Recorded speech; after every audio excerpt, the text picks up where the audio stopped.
ఎంత కష్టపడినా. అండ్ ఇంకో చివరిది చెప్పాలంటే, ప్రార్థన రాదు.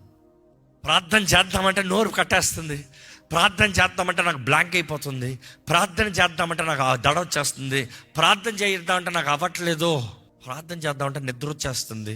మామూలు నిద్ర అలిచిపి యానింగ్ చేస్తాం గురించి నేను మాట్లాడతలే.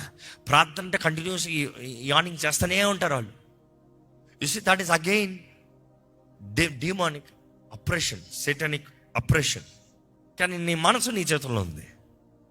సో నీ ఆత్మ యేసు ప్రభు చేతికి అప్పచెప్పిన తర్వాత అపవాది నీ ఆత్మను మొడతానికి అధికారం లేదు. అది ఎవరి కంట్రోల్లో ఉంది? యేసు ప్రభు కంట్రోల్లో ఉంది. కానీ అప్రెషన్ అనేటప్పుడు నీ ఆత్మ కాదు, నీ మనస్సు. అంటే అప్రెషన్ అనేది ఒక విశ్వాసికి కూడా కలుగుతుంది, పొజెషన్ అనేది ఒక విశ్వాసికి చూడలేదు. ఎందుకంటే తన ఆత్మ యేసు చేతులకు అప్పచెప్పాడు కాబట్టి.